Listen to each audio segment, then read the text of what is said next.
No one prepares you for the day you look in the mirror and no longer recognize the person staring back. It's not just the wrinkles or the faded hair. It's something deeper. It's realizing that the world sees you differently, that you're no longer who you once were, and that everything you built over years can crumble in an instant if you weren't careful with the things that truly mattered.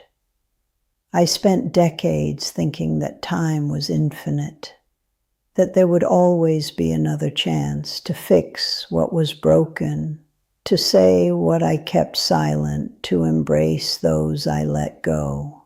And now that I'm here, over 65 years old, I understand that the real pain isn't in what you did wrong, but in everything you never did because you thought you could put it off. When I was young, I was told I had to be strong, that I had to prove to the world I could do it on my own, that I didn't need anyone, and I believed it. I spent years building walls around my heart, rejecting help, holding back kind words, thinking that showing vulnerability was a weakness. I worked tirelessly. I sacrificed myself for everyone. I put my dreams on hold so others could achieve theirs.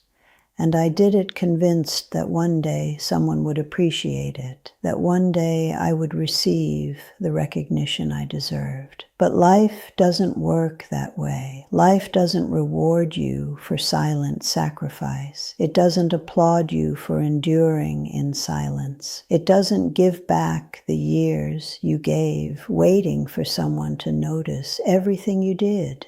And when you reach my age, when you look back and see all that ground you've covered, you realize you were chasing an illusion, an idea of what your life was supposed to be, while real life, the true life, slipped through your fingers.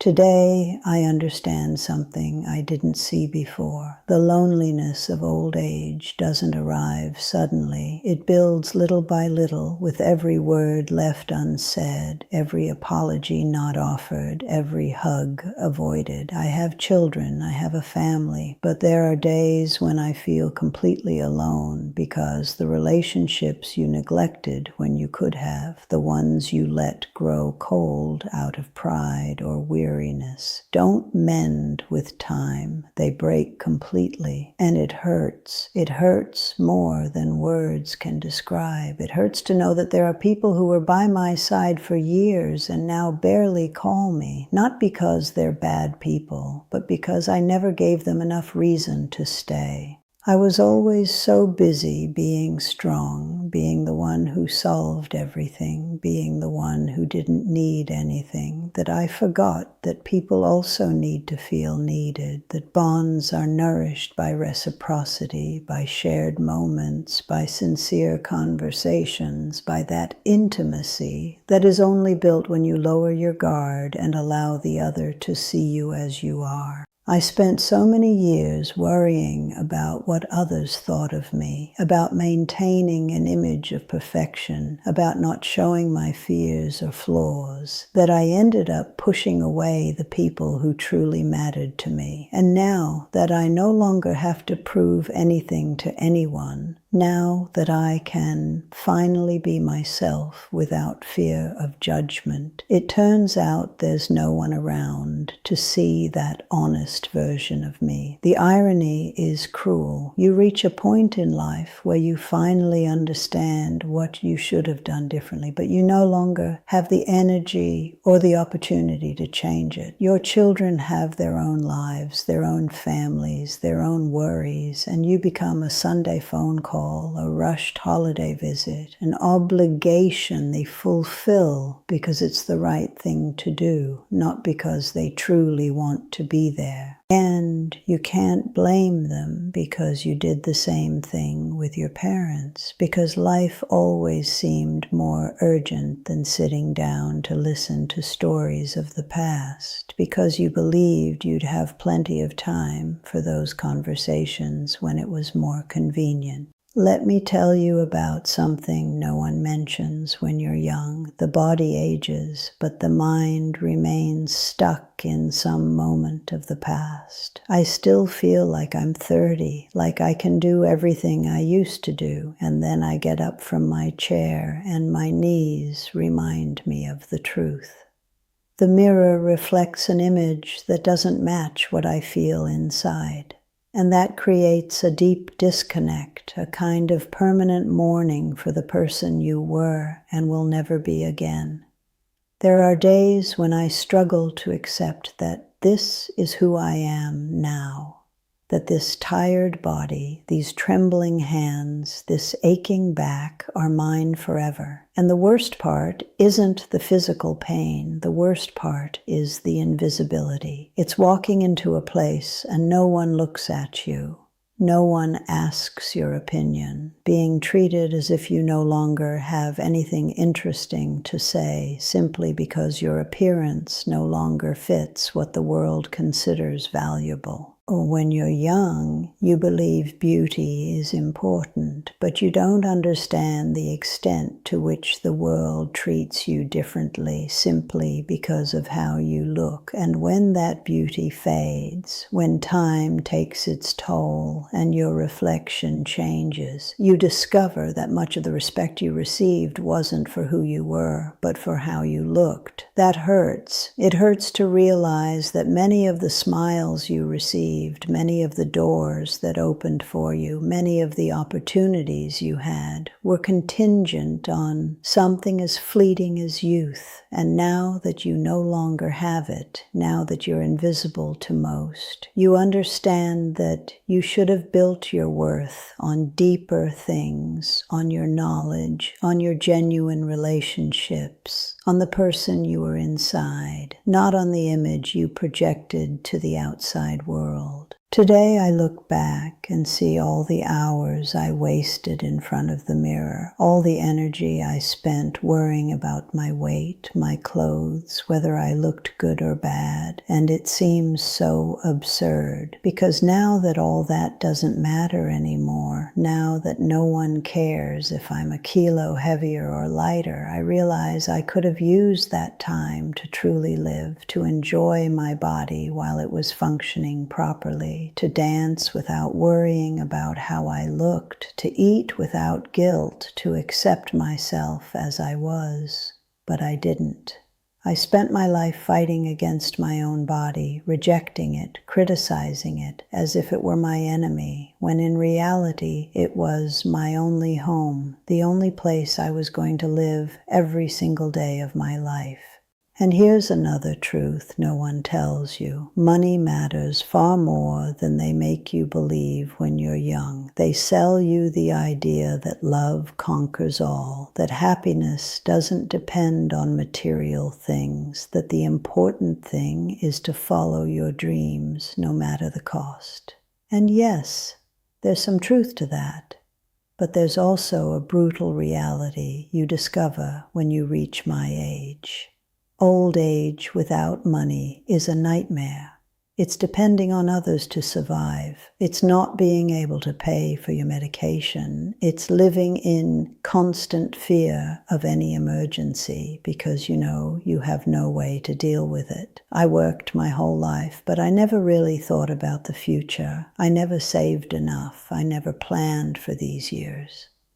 Because there was always something more urgent. There was always someone who needed my help. There was always an unexpected expense to cover. And now I'm here, living on the bare minimum, depending on a pension that barely covers my expenses, feeling that silent anguish of not knowing if I'll be able to make it to the end of the month. I'm not telling you to be obsessed with money, but I am telling you to value it, to understand that your financial independence is your freedom, that you shouldn't expect someone else to take care of you, because when you reach this age, you discover that people have their own battles, their own problems, and that no one can take care of you the way you should have. I wish someone had told me this when I was 20, when I was 30, when I still had time to build something solid. But nobody talks about these things. Nobody tells you that old age without resources is humiliating, that it makes you feel like a burden, that it robs you of the dignity you so carefully cultivated for years. Another thing I discovered too late is that true friendships are more important than any romantic relationship, and that if you don't cultivate them, if you don't nurture them, they're lost forever. I had wonderful friends, women with whom I shared laughter, secrets, dreams, but I gradually let them go because there was always something more important. Because my partner demanded all my attention, because my children needed me, because work consumed me. And one day you wake up and realize that those women who understood you like no one else, who were there for you in your worst moments, are no longer around. They have their own lives now. They can no longer be a part of yours because you let time and distance do their work. And when you need them most, when life hits you hard and you need someone who truly knows you, you discover that you're alone, that you didn't cultivate those bonds when you could, that you took them for granted, thinking they would always be there. Friends aren't a luxury, they're a necessity. They're the emotional support no romantic partner can fully provide. They're the only ones who will understand you without judgment, the only ones who will be there when everything else falls apart. But you have to cherish them, you have to call them. You have to be as present in their lives as you expect them to be in yours. And I didn't. I let them go one by one until I was left alone in this big house that now feels enormous, surrounded by memories but empty of people. Today I also understand that forgiveness isn't a favor you do for someone else. It's a gift you give yourself. I spent years carrying grudges, harboring wounds, feeding resentment against people who probably don't even remember what they did to me. And that weight consumed me, embittered me, and robbed me of the peace I so desperately needed. Now that I'm here, about to reach the end, I realize that all that time I invested in being angry, in dwelling on offenses, in plotting revenge I never carried out, was wasted time, energy I could have used to be happy, to enjoy what I had, to build something better. Forgiveness doesn't mean what they did to you was right. It means you're no longer going to let it control your life, that you're going to let go of that burden because it's hurting you more than anyone else. And the same goes for the apologies I never offered. I hurt people too. I made mistakes too. I said hurtful things I shouldn't have. But my pride was stronger than my need to make things right. So I let relationships fall apart, let people drift away, thinking that time would heal everything, that eventually they would understand that there was no need to hang my head and admit my faults. How wrong I was. Time doesn't heal anything. It only makes wounds deeper, distances harder to bridge, words impossible to say. And now there are people who are gone, people who left this world without me telling them what they needed to hear, without me being able to hug them one last time and tell them I was sorry, that I was wrong too, that I too needed their forgiveness. If I could give you just one piece of advice, it would be this. Don't put off until tomorrow the words you need to say today. Don't assume you'll have another chance, because life doesn't warn you when it's the last time you'll see someone. Tell the people you love them while they're still here. Apologize when you know you've hurt someone. Hold those you love tight, because one day you'll want to, and they won't be there anymore. And nothing can fill that void, believe me, nothing. Life goes by fast, much faster than you can imagine when you're young. One day you're planning your future, full of dreams and plans, and the next you're sitting in an empty kitchen, wondering when it all slipped through your fingers. The years fly by, the children grow up, people leave, and you're left with the memories, the yellowed photographs, the conversations you never had, the hugs you never gave. And there's no going back, no way to recover that time, no way to relive those moments you let slip by because you were too busy, too tired, too proud. So listen carefully, pay attention to what I'm saying, because I've already lived through all of this. I've already made these mistakes. I've already paid the price for every wrong decision. Don't wait until you're 65 to realize what truly matters. Nurture your relationships now. Forgive now.